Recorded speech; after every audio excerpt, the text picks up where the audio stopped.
All right, this is chapter 16, care of patients with Heme problems.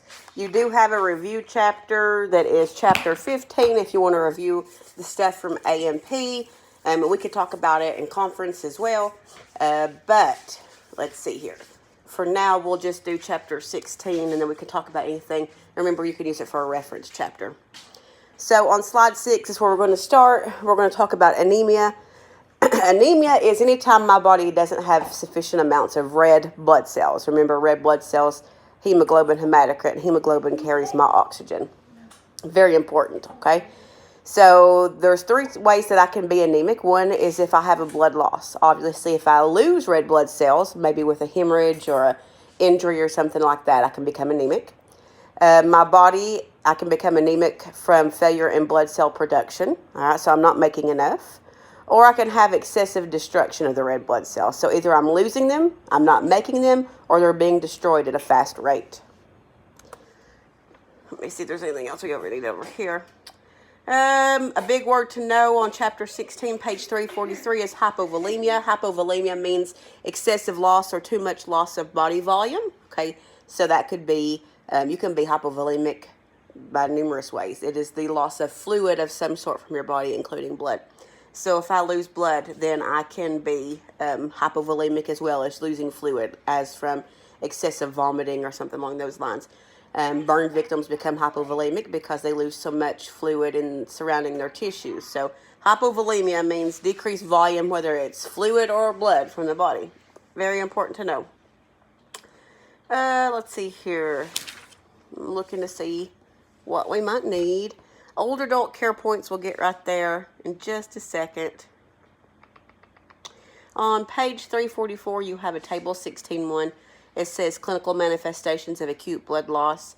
If you lose about 10% of your blood volume, you probably won't see anything. 20% of your blood volume at rest, no signs, but when you get up and try to do anything, you might have hypotension. So remember, my blood pressure can be, well, there's lots of ways my blood pressure is regulated. But when it comes to fluid volume status, the lower amount of fluid, the less blood pressure. The more fluid in my body, the higher blood pressure. So if someone had low blood pressure, then I could give them fluids to cause their blood pressure to go up. So with 20% loss, I usually won't see anything until I'm not moving around. At 30% blood loss, blood pressure and pulse normal when supine, when I'm laying down. If I sit up, I become hypotensive and tachycardic with the exercise. Now let's talk about why we would become tachycardic with anemia. All right, we know that I'm hypotensive because of loss of blood, but my body's trying to facilitate not having enough hemoglobin carrying my oxygen. So it will start, my heart rate will speed up to try to compensate. It's going to try to push more blood through so I can get more oxygen to my tissues. Is it cool? Cool. All right, 40% below normal blood pressure at rest, central venous pressure and cardiac output at rest, rapid unsteady pulse, and cold clammy skin. 40% is getting up there. And at 50%, I can have shock and potential death. Under that page, it talks about nutritional anemia. We do have some problems from nutrients. If we don't have specific nutrients in our body, we don't make red blood cells. And if you can see in those bullet points, it says nutritional anemia in which there is an adequate intake of foods containing proteins, folic acid, and iron. Folic acid and iron are huge when it comes to the formation of red blood cells. So if I'm not getting enough protein, folic acid, and iron, I might not be able to make enough red blood cells. I could have anemia resulting from bone marrow suppression caused by a toxic substance. Now, I know I make my blood cells in my bone marrow. So if I've got a problem with my bone marrow itself, then I may not be making enough red blood cells. And pernicious anemia, which is one to remember, is where there's a faulty absorption of specific nutrients such as vitamin B12, and that's in your gut. So you need to know pernicious anemia and vitamin B12 together. Hemolytic anemias, in which the red blood cells are destroyed prematurely in the body, have many causes. Hemolytic anemia, I want you to remember, that's destruction of the red blood cells. Now, the bullet points we just saw up above that was when I wasn't making enough blood cells. Okay? And then, of course, If you're losing blood volume, then it's probably from an injury or a hemorrhage. Okay, so the 3 bullet points again are when we're not making enough red blood cells. And right now, hemolytic anemias, in which blood cells are destroyed, about what we're talking about right now. There's some diseases called thalassemia, which causes it, sickle cell anemia, which is somewhere in the book. Those are all things that can cause the destruction of red blood cells. And usually those are inherited. Or sometimes it says that chemicals or some kind of bacterial toxins can also cause them. Hey, Eric, get the dog. She's wet. Kona, get in. All right. Immune reactions can also cause the blood cell to hemolysize. And anything that ends in the word lysis, oh, that's neat. Smells good. Did you show your dad? Yeah. The girls just made Mundo out of conditioner and cornstarch, and it's super neat. All right. Where are we at? Hemolysis. Anything that ends in the word lysis means destruction of cells. So hemolysis means destruction of a blood cell. Destruction of a red cell. The presence of toxins in the blood, infections, malaria, transfusion reactions, all these things can cause lysis of the red blood cell or death. Okay, it means to push apart. Pathophysiology, it talks about up at the top, erythropoiesis. Erythropoiesis is the process of making red blood cells. It says, if I can get my book right, it says iron deficiency anemia occurs when total body iron is insufficient in erythropoiesis, which is the production of red blood cells, as from the bone marrow, is diminished. So that goes back to not making enough red blood cells. So if we don't have enough iron, we already talked about that, then we cannot make enough red blood cells. Pernicious anemia is the one that we talked about with the B12 deficiency, so that's definitely one to remember.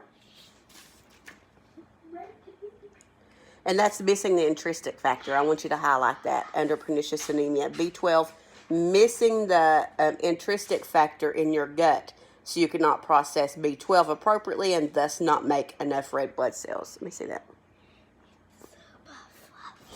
Look at this. It's neat.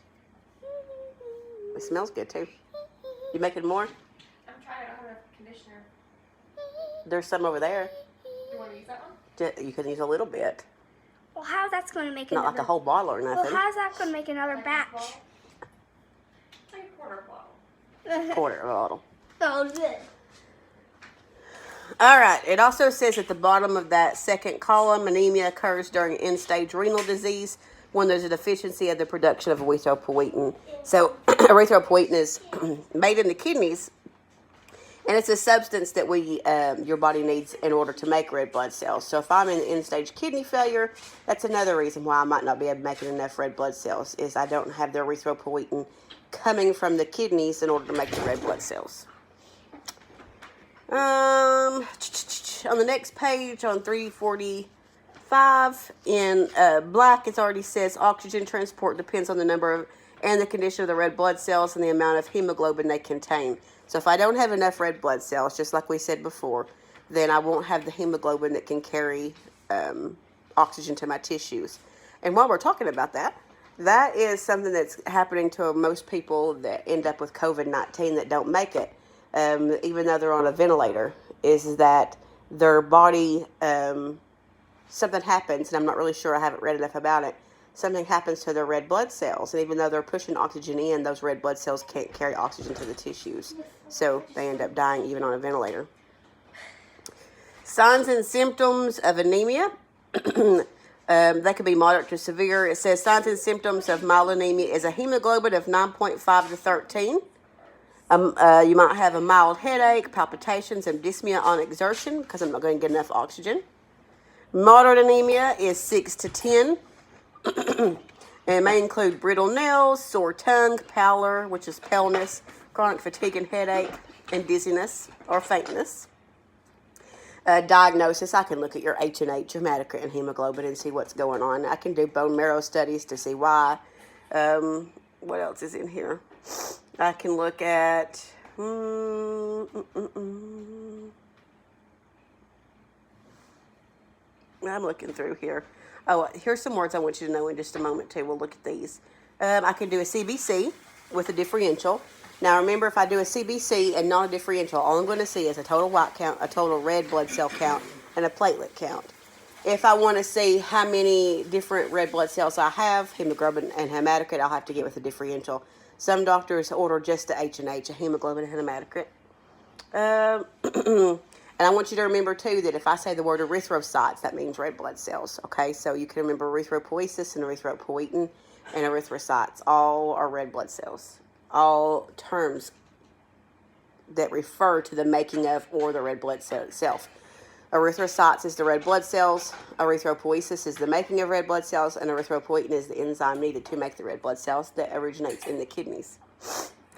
Under diagnosis, you can see it says the prefix normo refers to normal, and cyte refers to the cells. So if I see something on a report that says normocytic, then I know it is correct. And then it says chrome refers to the color. So if I see normochromatic or something like that, I know it's the right color. Let's see here.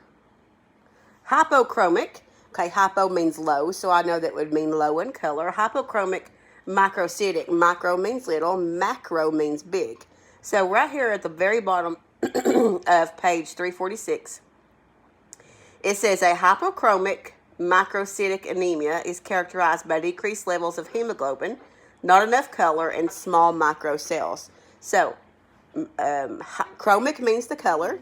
Okay, so it can be normochromic, hypochromic, or hyperchromic. Okay, hyper too much, hypo too little. And when we say microcytic, we might also say macrocytic or normocytic. Macro being small, normocytic being normal, and macrocytic being large.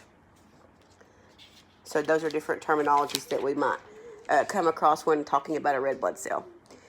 Now, on 346, you're going to see some foods rich in iron and folic acid. Those are very important for you to know because I need folic acid and iron in order to make red blood cells. So you would not want to look over those because those are going to be important for you to know. Treatment, you see pernicious anemia. Pernicious anemia is the lack of the intrinsic factor that helps me break down B12 and use it in the gut. I probably get B12. All right, in order to push it through my body and get more that I may be able to absorb. It says B12 either by weekly use of intranasal form or cyclocatabulin, which is what you're probably going to usually see B12 as. You could get it as an injection. For hemolytic anemias, first I have to understand what the underlying cause is. Hemolytic means destruction. Hemolytic anemia is always the destruction of the red blood cells. So I need to figure out what that underlying condition is and fix it if possible. And then blood volume is rebuilt with added iron and appropriate diet. A lot of girls who are pregnant don't have enough iron in their body, and so they're not making enough red blood cells, so the doctor may put them on iron. But if I'm looking at hemolytic, if it's something that's called causing lysis of the red blood cell, then it's killing the red blood cells. So that wouldn't, first I have to figure out what the underlying problem is. All right. For focused assessment, I'll let you read over that one. That one's important as well. Make sure you're getting a health history. Under physical examinations, a couple of things to point out is the skin. A lot of people who are anemic definitely are pale. What you'll hear in books called pallor. They might have very pale conjunctiva, paleness in the mouth. They could have a sore tongue, brittle fingernails, spoon-shaped fingernails, it says. Respiratory, I might see tachypnea, orthopnea, dyspnea on exertion. It's because my body's lack of oxygen, because I don't have enough hemoglobin to carry it around to my tissues. Cardiac, I could hear a murmur. I could have angina, ankle edema, and that's because my heart is working overtime to try to speed up to get more blood, hemoglobin, out to the tissues. So, of course, when I don't have enough blood, or for some reason I don't have enough red blood cells, whether it's hemolytic or because I'm not making enough or I've lost it, remember my heart rate is going to go up. So when my heart rate speeds up, of course, it's going to cause me to have some heart conditions and possibly go into heart failure. Gastrointestinal talks about a sore mouth, stomitis, which is just a fancy term for sores in the mouth or a sore mouth. Beefy red tongue, that's important to remember. An abdominal distension, enlarged liver. Let's see here, enlarged liver or spleen, because those things are what break down old red blood cells. So if I'm killing red blood cells, then I'm definitely going to see a problem with my liver and my spleen, because those are the things that filter out the old red blood cells. Pertinent lab values are important. CBC, because I want to be able to see what my H&H is. Serum iron, do I not have enough iron? Because remember, I need iron and folic acid to make red blood cells. Ferritin is iron. Folate, your vitamin B12, that would be for pernicious anemia. Stool for guaiac, and that means checking the stool for blood. A urinalysis to see if I have a bacteria or I have blood in my urine. And serum erythropoietin, remember that's the enzyme needed to make red blood cells. I think I got way ahead of myself. So let's look back on slide 7 at some care points, older adult care points. It says there's about 20% incidence of anemia among older adults, most often caused by poor nutrition. So those are the people you want to make sure that they're getting plenty of foods with iron and folate or folic acid in them. Shock may develop with smaller blood loss in this group because of decreased vascular tone and impaired cardiac function. So these people, oh, that looks like cotton candy. Because it is. That's neat. It smells good too. All right. So we want to watch shock. So people who have like a 40% or 50% loss could go into shock, but it would be less in my older adults. Slide 8, we already went over all those. Slide 9 is the pathophysiology of iron deficiency anemia. Iron deficiency anemia. Well, this is all your anemias up here. If you're looking at slide 9, which is also a picture in the book, it says, these are the 3 ways that I can have anemia. I either have an increased blood loss, increase in RBC destruction, it's on page 344, or I can not be making enough. All of these end up causing me not to have enough oxygen out to my tissues, and I get hypoxia in the tissues, and it ends up with the signs and symptoms of pallor, fatigue, headache, dizziness, and faintness. Slide 10 are the signs and symptoms of severe anemia. You need to make sure that you look at those. We talked a lot of those. Nursing management, we talked about that. Get a health history, the physical assessments, what we looked over, and your pertinent labs. That is all on page 346. Expected outcomes. Of course, if I'm going to treat you for anemia, then within a month I should be able to see a drastic improvement. I should be able to do blood tests and see that I have a better H&H. I should be able to look at an erythropoiesis level and make sure that I've got enough of that. Everything should be improving. All right. So expected outcomes, what you should know about those is whatever I'm treating, it should be better. All right. In a nutshell. Slide 13, it says the patient will eat 3 nutritious meals containing sufficient iron, folic acid, vitamin C, and protein. Folic acid and iron and protein, but really iron and folic acid are huge in the production of red blood cells. Protein is important for everything that you're building, okay? Whether it be tissues, blood, muscle, you have to have protein to be able to regenerate any piece of your body. And it says the patient will verbalize understanding of dietary and medication regimen within 1 week. Planning. Intervention is based on the understanding of the particular kind of anemia affecting the patient. Is it because that they had a blood loss? Now, that one's a pretty easy one to understand. But what if it's that person who's just not eating correctly and they're not making enough red blood cells? Or maybe their bone marrow is not working correctly and they're not making enough. Or for some reason they've got a problem that's causing destruction of the red blood cells. They need to understand what's causing it, what's going on with their body. For patients with anemias that interfere with clotting that tend to cause bleeding episodes, nursing actions are directed towards preventing the episodes. Definitely a lot of safety education there.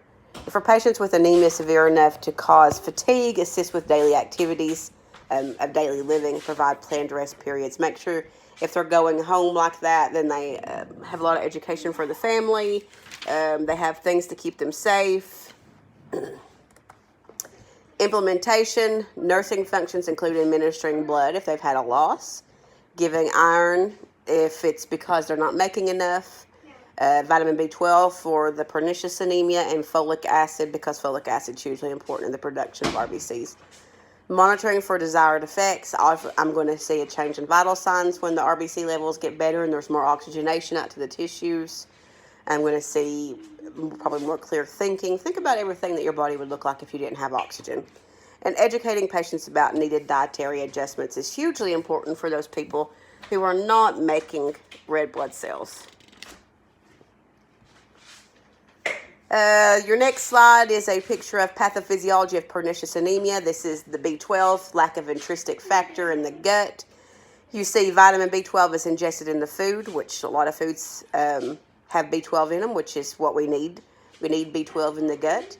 And it says the stomach lacks the intrinsic factor to antibody reaction, so I cannot absorb any B12.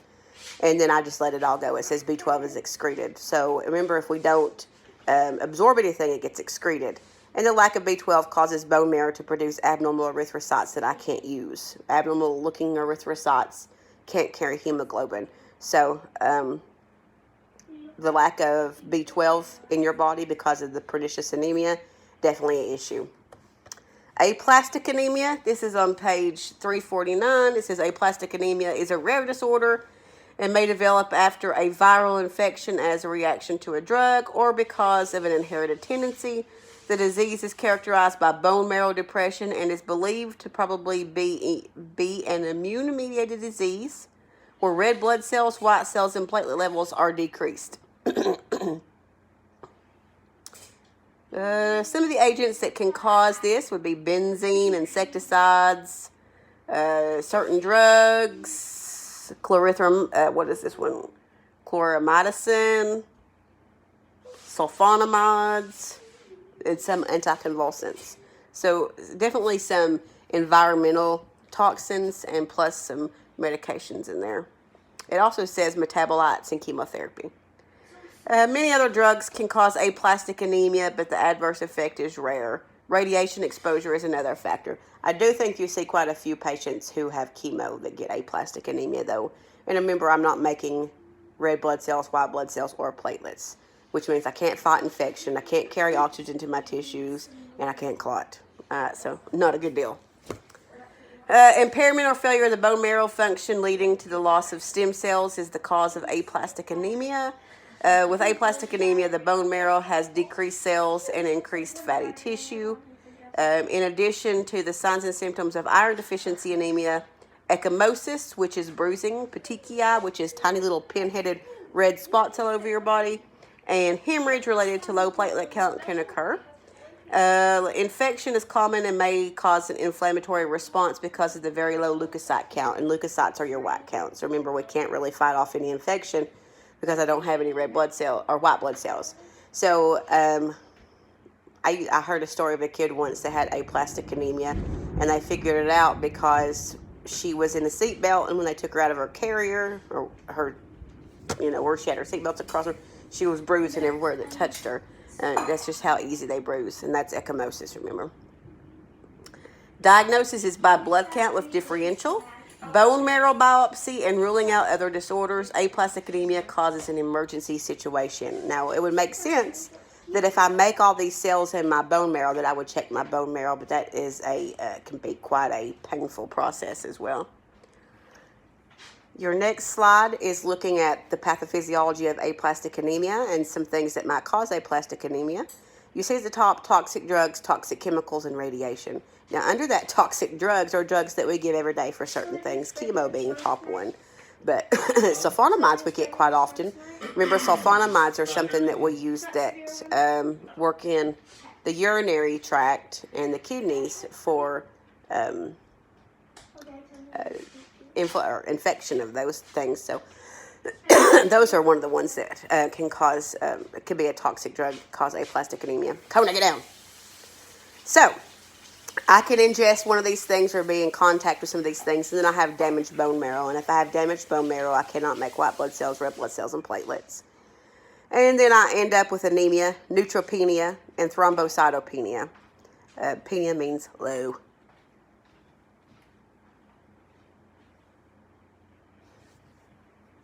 And then I could end up with infection and bleeding because I don't have white blood cells and I don't have the platelets or the red blood cells.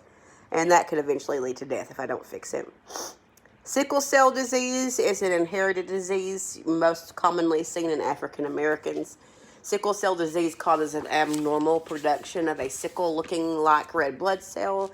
And I need my red blood cells to be a normal size and shape for them to work correctly.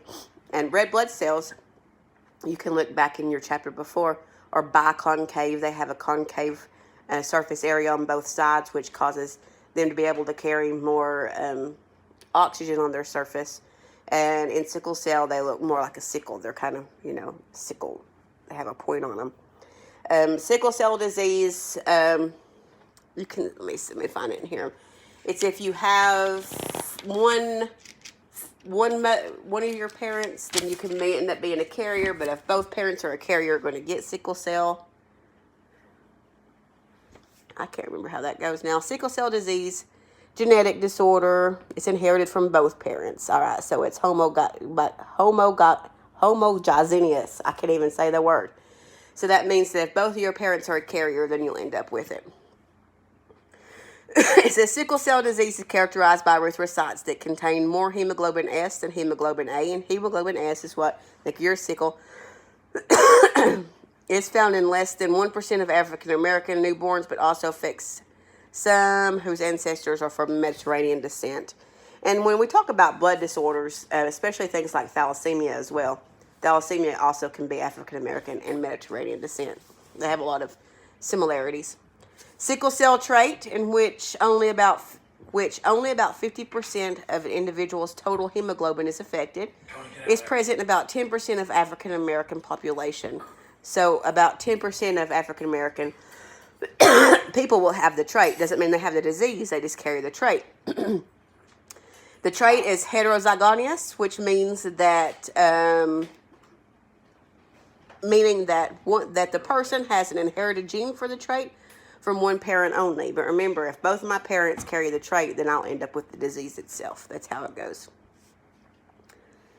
It says the most common cause of death is acute chest syndrome, in which damage occurs in the lungs. So the big problem, and the pathophysiology will tell you this as well, the big problem with sickle cell disease is when the person gets low oxygen accumulation. So let's say they got sick and they had pneumonia, so their oxygen went down. Even if they went to a higher altitude where there's not as much oxygen, then that could send them into sickle cell crisis. And what happens is the body starts making these stop putting that on the counter. Keep it in one area. The body starts making these sickle-shaped red blood cells. All right, it says when a patient with sickle cell disease experiences lower oxygenation than normal, the defective hemoglobin forms clumps in the red cells, causing them to assume a sickle shape, blocking blood vessels, breaking apart, and forming thrombi that cause organ damage. So these little boogers are not good. Remember, they can't even carry hemoglobin anyway. They're not the right shape. But when they have that sickle shape, they start causing problems, and they can clump together much more easier than normal. Can you bring me a wipey? A baby wipe. And remember, the biggest thing about this is low oxygenation. All right. So the high altitudes, the illness, all those things. So I definitely want to make sure that we don't have any of those problems that take place, or I can send them into sickle cell crisis. It says the problems from interrupted normal blood flow affect many organs. Painful swelling of the hands and feet related to the bone infarction from the sickle cells, that's called hand and foot syndrome, may occur. And after sickle cell crisis, signs typical of anemia occur because the abnormally shaped cells are very fragile. They break easily and then are destroyed. So then I'm left with not enough red blood cells after the crisis is over.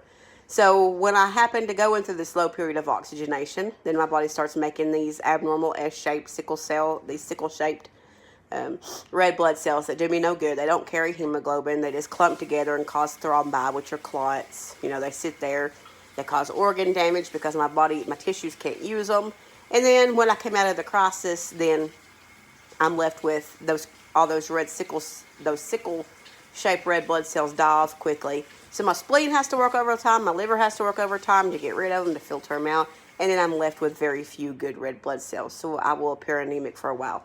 So the key to people with sickle cell is to keep them oxygenated well. Treatment. There is no cure or specific treatment for sickle cell, but if I go into sickle cell crisis, of course, I want to make sure that I am giving plenty of fluids to try to keep those sickle-shaped red blood cells from causing thrombi and clots. I want to make sure that they're oxygenated well. Of course, I want to keep these people from getting sick. That is key. If they get sick, especially with things like the flu or pneumonia, anything that can drop their oxygen level, that can cause them to go into crisis. Adequate intake of fluid on a daily basis is important. We talked about that. Plenty of rest. It says that. Adequate fluid intake. Analgesics for the pain because it can be quite painful. Oxygen. When they come out of the crisis, then they might be, when they're going through the anemic part, then they're going to need maybe some red blood cells, packed red blood cells. Nursing management. Are we still on the same thing here? Nursing management.